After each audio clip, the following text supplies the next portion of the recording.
Previous class में average से related कुछ प्रॉब्लम्स किए हैं और एवरेज की थ्योरी भी देखी है। आज हम उससे रिलेटेड कुछ और क्वेश्चंस देखते हैं, कुछ और कॉन्सेप्ट्स देखते हैं। तो देखिए यहाँ पर मैंने एक क्वेश्चन लिया है, इससे हम एक कॉन्सेप्ट समझते हैं। क्या है? 5 क्रमागत संख्याओं का औसत x है। यदि अगली दो संख्याएं मिला ली जाए तो औसत में क्या परिवर्तन होगा। मतलब हमें ये बताना है कि औसत में क्या परिवर्तन होगा। वो सेम रहेगा कि 1 बढ़ जाएगा, कि 2 बढ़ जाएगा, कि 3 बढ़ जाएगा, कि कम हो जाएगा। कम तो होगा नहीं, जाहिर सी बात है, क्योंकि और संख्याएं हम मिला रहे हैं, बढ़ेगा ही। ठीक है, तो जब इस तरह का क्वेश्चन होगा तो हम कैसे करेंगे। तो देखिए, हमने यहाँ से माना कि 5 क्रमागत संख्याएं, क्रमागत मतलब क्या होता है, लगातार। ठीक है, तो क्रमागत संख्याएं हमने मान ली y, y plus 1, y plus 2, y plus 3 and y plus 4। ये 5 संख्याएं हो गई। अब इनका औसत हम निकालते हैं, तो ये हो जाएगा y plus y plus 1 plus y plus 2 plus y plus 3 plus y plus 4, तो डिवाइडेड बाई 5 होगा। ओके, तो यहाँ पर 5y है, तो ये हो गया 5y, और ये 1 plus 2 3, 3 3 6, 6 plus 4 10 दिस। तो यहाँ से ये क्या आ गया, y plus 2 जब 5 से डिवाइड करेंगे। ओके, अब हमें क्या बोला गया कि अगर अगली दो संख्याएं मिला ली जाए, अगली दो संख्याएं, तो y plus 4 के बाद अगली संख्या हो गई y plus 5 और y plus 6। ओके, तो जब अगली दो संख्याएं और मिला ली जाती हैं तो औसत में क्या परिवर्तन होगा। तो हम नया औसत निकालते हैं। ठीक है, ये है औसत, और दो संख्याएं मिलाने के बाद का नया औसत निकालिए। तो ये क्या हो जाएगा, y plus 1 plus y plus 2 plus y plus 3 plus y plus 4 plus y plus 5 and plus y plus 6। ये हो गया, और डिवाइडेड बाय 7, क्योंकि 5 पहले थी, 2 और मिला ली, तो ये कितना हो गया, 7 संख्याएं। अब यहाँ से ये हो गया 7y प्लस, यहाँ से जोड़ते जाइए, 1 plus 2 3, 3 3 6, 6 plus 4, 6 plus 4 is 10, 10 plus 5, 10 plus 5 is 15, और this 6 21 डिवाइडेड बाय 7। सॉल्व कीजिए, तो ये आपको मिल जाएगा y plus 3, 7 से डिवाइड करेंगे तो ये मिला y plus 3। अब देखिए, यहाँ से आपको समझना है कि पहले ये कितना था, y plus 2, अब कितना हो गया, y plus 3।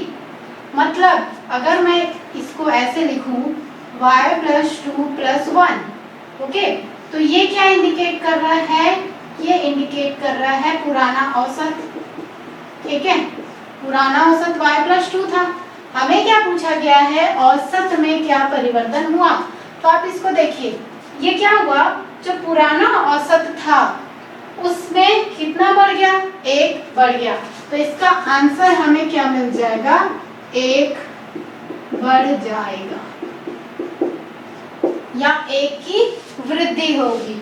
यहाँ पर हमारे पास 4 ऑप्शंस हैं, 1 की वृद्धि, 1.4 की वृद्धि, 2 की वृद्धि और अपरिवर्तित रहेगा।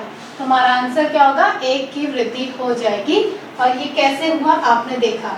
इसको समझने के लिए एक और कॉन्सेप्ट हम यूज कर सकते हैं। देखिए, यहाँ पर अगर हम सिंपल नंबर्स लें, ओके, तो अगर हम सिंपल नंबर लेते हैं 1 2 3 4 5, ओके, अब इन नंबर का औसत हम निकालें तो क्या हो जाएगा, सबको जोड़िए, 5 संख्याएं हैं और इनको हम जोड़ेंगे तो ये हो जाएगा 1 plus 6 10 15, तो औसत क्या आ गया, 3। ठीक है, अब हमने क्या किया कि इसमें 2 संख्याएं और मिला ली, तो अब संख्याएं कितनी हो जाएंगी, यहाँ से 6 और 7। अब अगर हम फिर से औसत निकालें तो अब ये कितनी संख्याएं हैं, 7 संख्याएं हैं, जोड़िए, तो यहाँ तक 10 15 15 plus 6 21, और ये हो गया 28, दैट इज 4। ओके, अब यहाँ से ध्यान दीजिए कि ये क्या हो रहा है, पहले 3 मिल रहा था, अब 4 मिल रहे हैं। 4 को मैं लिख लूँ 3 धन 1, तो यहाँ से हमें क्या पता चला, 1 की वृद्धि हो रही है। ओके, अब फिर से देखिए, अगर मैं इसी संख्याओं में, अभी मैंने क्या किया था, 2 संख्याएं ऐड की थी, ठीक है। अब मैं क्या करती हूँ, 9 तक के नंबर्स ले लेती हूँ। मतलब अगर इस ओल्ड को देखें तो उसके बाद मैंने यहाँ पर 4 संख्याएं ऐड कर दी। पहले कितना ऐड किया था, 2 संख्याएं। अब 4 संख्याएं ऐड करेंगे तो इनका औसत निकालिए। तो अब यहाँ पर कितने नंबर्स हो गए, यहाँ पर टोटल नंबर्स हो गए 9। औसत निकालिए, तो यहाँ तक 7 तक के अंकों का योग कितना था, 28। 28 के बाद 8 36 और ये 45, तो ये क्या आ गया, 5। 5 को मैं क्या लिख सकती हूँ, 3 धन 2। 3 क्यों लिख रही हूँ, क्योंकि इस ओल्ड से मैं कंपेयर कर रही हूँ, ठीक है। ये ओल्ड औसत है, उससे मैंने कंपेयर किया। तो यहाँ से अब हमें क्या पता चला, कॉन्सेप्ट समझिएगा क्योंकि ये बहुत हेल्पफुल आपको होने वाला है। देखिए पहले क्या था, ये 3 था। जब हमने 2 संख्याएं ऐड की, 2 नंबर्स और ऐड किए, तो क्या हुआ, 1 बढ़ गया, ठीक है। जब मैंने 4 नंबर्स ऐड किए तब क्या हुआ, ये 2 बढ़ गया। तो इसका हमने एक सीधा साधा रूल बना लिया, सिंपल कॉन्सेप्ट, जिससे हम एक लाइन में इसको सॉल्व कर लेंगे। क्या, देखिए आपको क्वेश्चन में गिवन होगा कि कितने नंबर्स बढ़ गए। जैसे यहाँ पर दिया गया कि 2 संख्याएं और मिला ली, इसी तरह से आपको देगा 12 संख्याएं और मिला ली, 10 संख्याएं और मिला ली, कि कुछ भी। तो उस केस में आप क्या करना, जितनी संख्याएं मिलानी होगी उसको 2 से डिवाइड कर देना। जैसे यहाँ पर 2 संख्याएं मिलानी थी, तो इसको 2 से डिवाइड कर दीजिए, आया क्या, 1। तो यहाँ पर जो भागफल की वैल्यू आएगी ना, यही उसमें इंक्रीमेंट होगा। यहाँ पर 4 संख्याएं थी, 4 को आप 2 से डिवाइड कीजिए, क्या आया, 2। तो यहाँ पर देखिए 2 वृद्धि हुआ। अगर आपको इसकी प्लेस पर दे दिया गया कि 16 संख्याएं और मिला ली गई, तो क्या हो जाएगा, 16 को आप डिवाइड कीजिए 2 से, 8 आया। मतलब कितना वृद्धि हो जाएगा, 8। समझ गए। पर यहाँ पर ध्यान दीजिए कि ये मैं जो कॉन्सेप्ट बता रही हूँ कि आप 2 से डिवाइड कीजिए और सीधा आंसर देख के, ऑप्शन देख के आंसर लिख दीजिए। ये कब पॉसिबल है, ये तभी पॉसिबल है जब संख्याएं क्रमागत संख्याएं हो, लगातार कॉन्सेक्यूटिव नंबर्स हो, ठीक है। अगर ये हमें छोड़ छोड़ के नंबर्स देगा, सम संख्याएं या विषम संख्याएं, तो उस केस में ये पॉसिबल नहीं होगा, ठीक है। तो ये आप किसके लिए है वो याद रखिएगा। तो ये बताइए मुझे कमेंट करके कि ये मेथड आपको अच्छा लगा कि नहीं, क्योंकि आप इससे एक लाइन में बना सकते हैं। इसका एक और प्रॉब्लम देखते हैं। नेक्स्ट देखिए, नेक्स्ट मैंने लिया है 12 क्रमागत संख्याओं का औसत n है। यदि अगली 22 संख्याएं सम्मिलित कर ली जाए तो औसत में क्या परिवर्तन होगा। तो यहाँ पर जो मैंने अभी कॉन्सेप्ट बताया वही यूज कीजिए। मैंने क्या बताया, अगली जितनी संख्याएं मिलानी होती है उसको आप कीजिए 2 से डिवाइड, और 2 से डिवाइड करके फाइंड कीजिए यहाँ से क्वोशिएंट की वैल्यू, और आपको जो ये रिजल्ट मिलेगा औसत में वही परिवर्तन होगा। तो यहाँ पर औसत में क्या परिवर्तन होगा, औसत 11, औसत में 11 की वृद्धि होगी, ठीक है।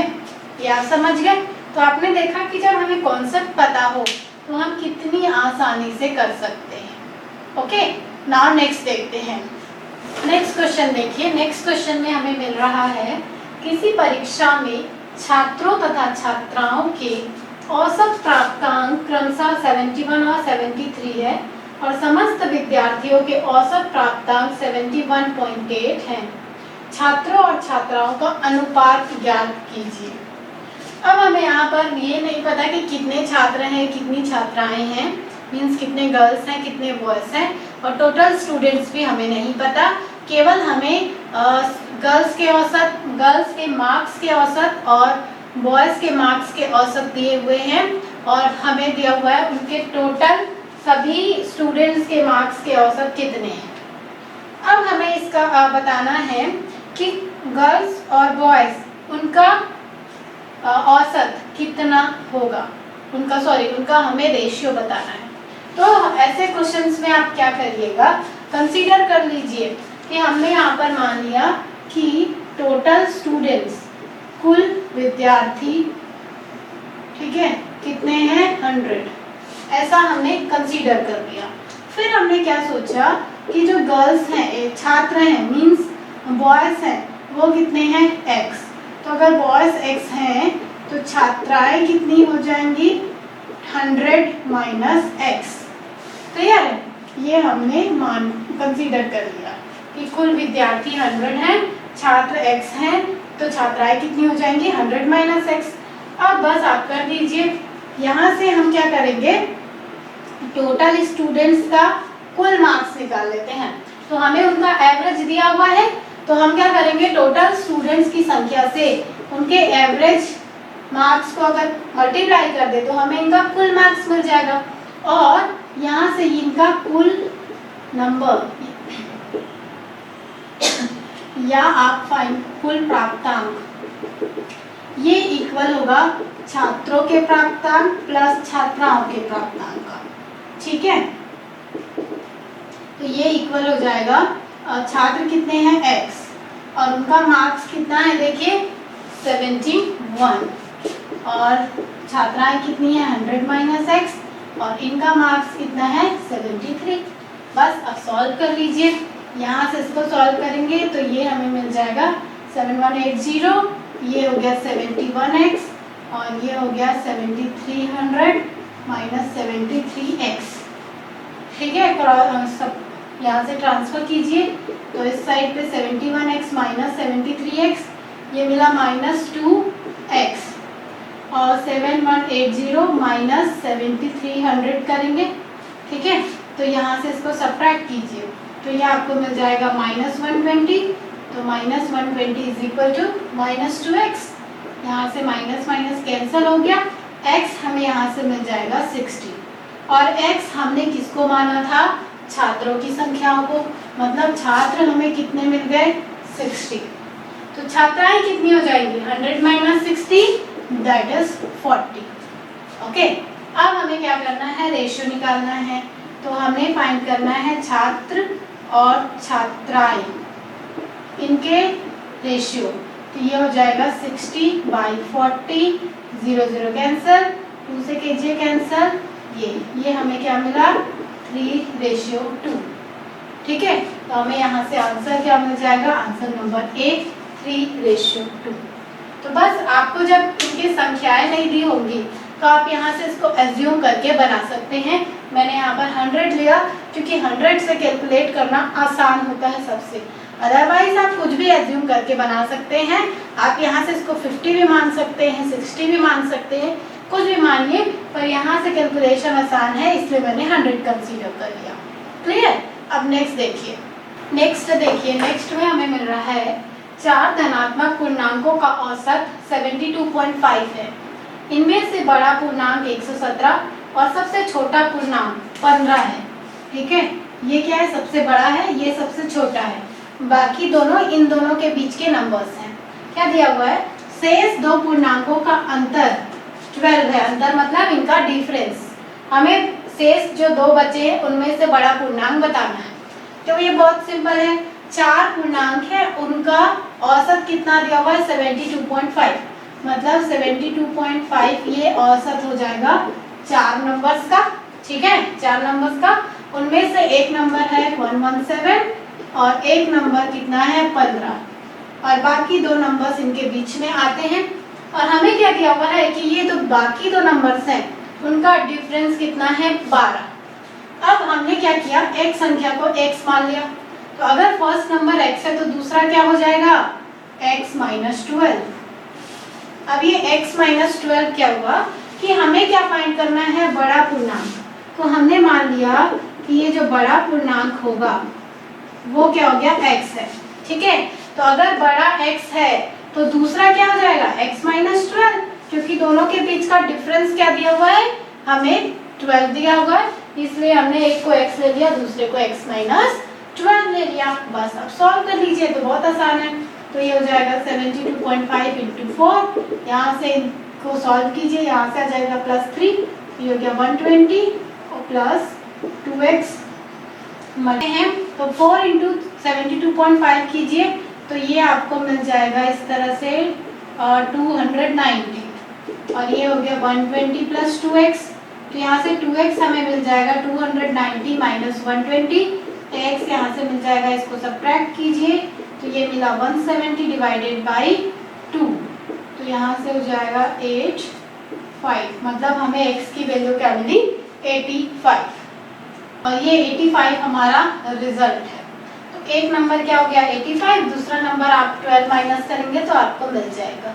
ठीक है, तो ये क्वेश्चन इस तरह से कर सकते हैं। नेक्स्ट देखते हैं। नेक्स्ट देखिए, नेक्स्ट क्वेश्चन में हमें मिल रहा है 7 क्रमागत संख्याओं का औसत 33 है, इनमें से बड़ी संख्या कौन सी होगी। तो देखिए इस तरह के क्वेश्चन में हम क्या करते हैं, क्रमागत संख्या मतलब लगातार, तो हमने माना कि 7 संख्या क्या क्या हो जाएंगी, x, x plus 1, x plus 2, x plus 3, x plus 4, x plus 5, x plus 6, ये हो गए संख्याएं। अब आप क्या कीजिए, इनका औसत निकाल लीजिए, तो औसत निकालेंगे, टोटल संख्याएं कितनी है 7, 7 पर x है तो ये हो गया 7x, ओके, और यहाँ से 1 प्लस 2 3, 3 3 6 10 और ये 21 दिस, और औसत कितना दिया हुआ है 33, मल्टीप्लाई कीजिए तो 7x प्लस 21 आपको मिल जाएगा 33 इंटू 7, सॉल्व कीजिए तो ये आपको मिला 231, ओके, यहाँ से 7 3 ज़ा 21 कैरी 2, 7 3 ज़ा 21 प्लस 2 23, तो 7x यहाँ से मिल जाएगा 231 माइनस 21, x यहाँ से हमें मिल जाएगा दिस, तो ये हो गया 30, x की वैल्यू हमें मिल गई 30। हमें बताना है सबसे बड़ी संख्या कौन सी है, तो सबसे बड़ी संख्या इसमें क्या है x प्लस 6, तो आप फाइंड कर लीजिए x plus 6, this is 30 plus 6, तो आ गया 36, मतलब 36 हमें आंसर मिल गया। ठीक है, तो ये तो बहुत आसान है करना, आप संख्याएं मान लीजिए और औसत निकाल लीजिए, आपको आंसर मिल गया। पर एग्जाम में हमारे पास टाइम कम होता है, ये सबको पता है, तो कुछ ऐसा मेथड है क्या जिससे हम इसको इतना लंबा ना करके जल्दी से कर ले चुटकियों में। तो उसके लिए क्या करना है, देखिए 7 क्रमागत संख्याओं का औसत 33 है, ओके, तो आपको मैं एक बात बता दूं, मान लीजिए कि जब भी औसत हम निकालते हैं तो यहाँ से हम समझना शुरू करते हैं। जैसे मान लीजिए हमने 3 संख्याओं का औसत निकाला, 1 प्लस 2 प्लस 3 क्रमागत संख्या है, ठीक है। आपको जो भी मैं ट्रिक्स बता रही हूँ, इससे पहले भी मैंने एक ट्रिक बताया था कि अगर उसमें कुछ नंबर ऐड कर लिए जाते हैं तो औसत में क्या परिवर्तन होता है, वो भी क्रमागत संख्याओं के लिए था। ये जो मैं बता रही हूँ ये भी क्रमागत संख्याओं के लिए है, ठीक है। तो यहाँ से जब 3 संख्याओं के हम औसत निकाल रहे हैं तो ये क्या हो गया 6/3 दैट इज 2। तो इन 3 संख्याओं का औसत 1, 2 और 3 का, इसका हमें औसत क्या मिला 2, और ये 2 क्या है, इसके बीच की संख्या। तो इससे हमें क्या पता चला कि जब हम औसत निकालते हैं तो हमें जो मिडिल का नंबर मिलता है वही औसत मिलता है। पर ऐसा होता है कि नहीं, चेक करने के लिए हम कुछ और नंबर्स लेते हैं, ठीक है। अभी हमने 3 लिए थे, अब हम क्या करते हैं 5 नंबर्स लेते हैं। तो हमने क्या किया 1, 2, 3, 4 और 5 को लिया और हमने इनको ऐड किया और औसत निकाला, तो ये हो जाएगा 5, 5, 5, 15 दैट इज 3। अब देखिए यहाँ पे इसका औसत 3 मिला और 3 भी यहाँ पर देखिए मिडिल में है, मतलब इसके इस साइड भी 2 नंबर, इसके इस साइड भी 2 नंबर। अगर हम 7 नंबर्स लेते हैं, अगर हमने किया 1 plus 2 plus 3 plus 4 plus 5 plus 6 plus 7, 7 numbers लिए और इनका औसत निकाला, तो ये हो गया 8, 8, 16, 16 प्लस 8 24, ये हो गया 28/7 दैट इज 4। और देखिए 4 यहाँ पर मिडिल में है, इसके इस साइड भी 3 नंबर है, इस साइड भी 3 नंबर है।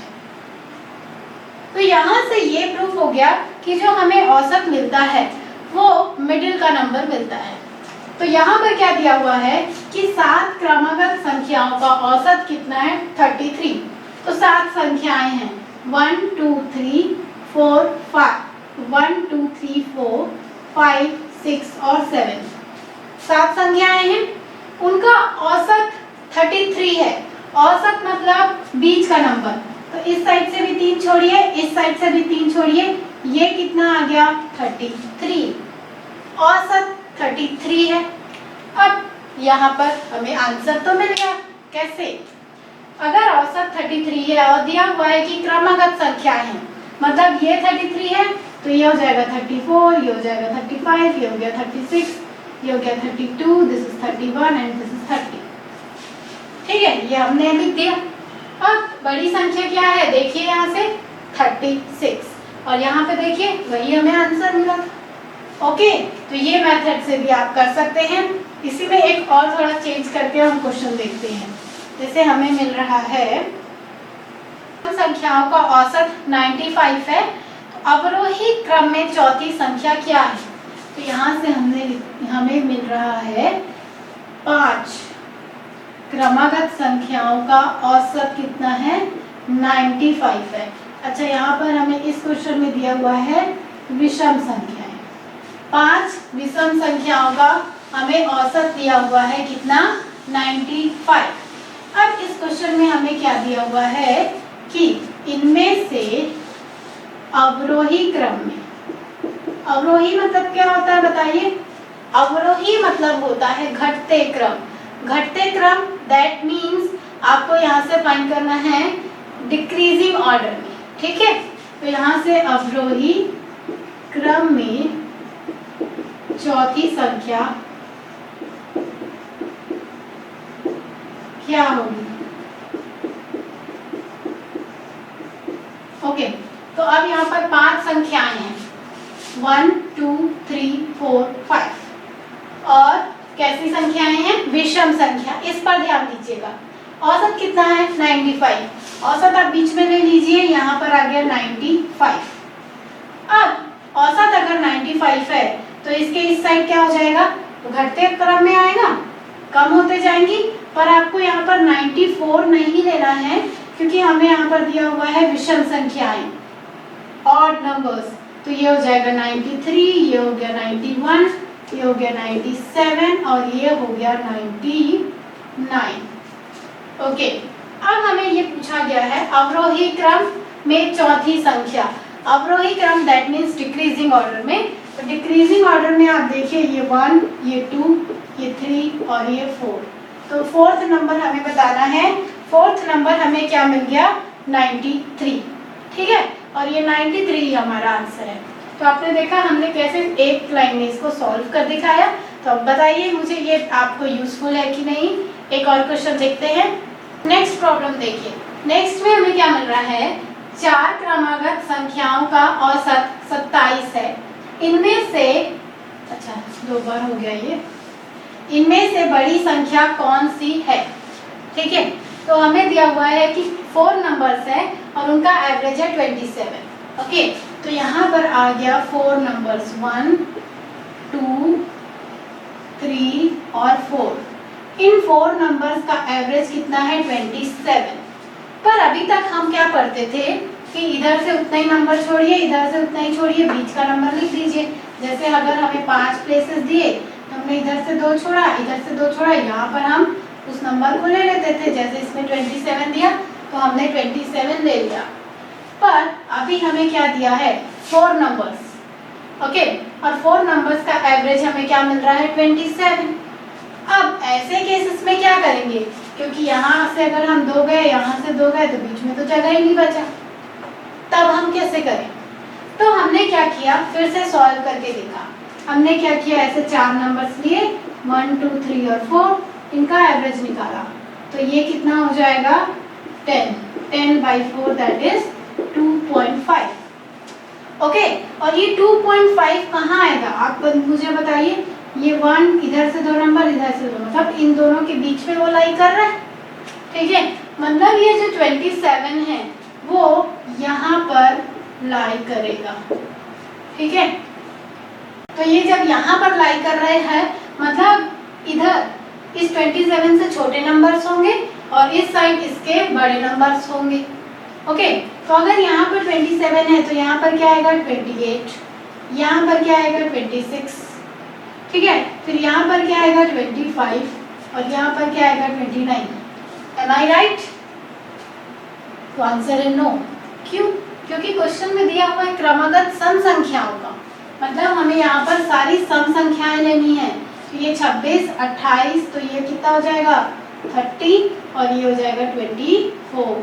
मतलब 4 नंबर्स कौन कौन से हैं जिनका एवरेज 27 आएगा? 4 नंबर्स हैं 24, 26, 28 और 30।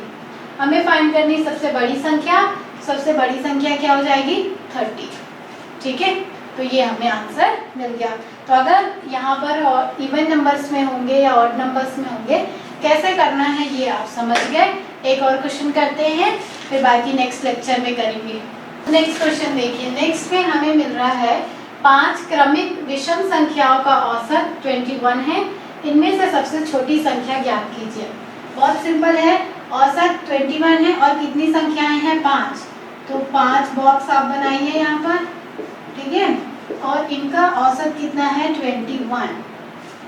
सिंपल, तो औसत आ गया 21 और यहाँ पर क्या दिया हुआ है 5 क्रमिक विषम संख्याएं, ठीक है। तो अगर विषम संख्याओं का औसत 21 है, औसत को हमने लिख लिया मिडिल बॉक्स में, तो इसके इस साइड छोटे नंबर्स, इस साइड बड़े नंबर्स। तो अगर ये 21 है तो ये हो गया 19, ये हो गया 17, ये हो गया 23 और ये हो गया 25। क्योंकि हमें ऑड नंबर्स लेने हैं इसलिए सारे ऑड नंबर्स को हमने लिखा। सबसे छोटी संख्या हमें बतानी है, सबसे छोटी संख्या क्या आ जाएगा 17, ठीक है, 17 हमारा आंसर हो जाएगा। ओके, तो इसको इस तरह से कर सकते हैं। यहाँ पर आपको ये ध्यान देना है कि ये सारी क्रमिक संख्याएं होनी चाहिए।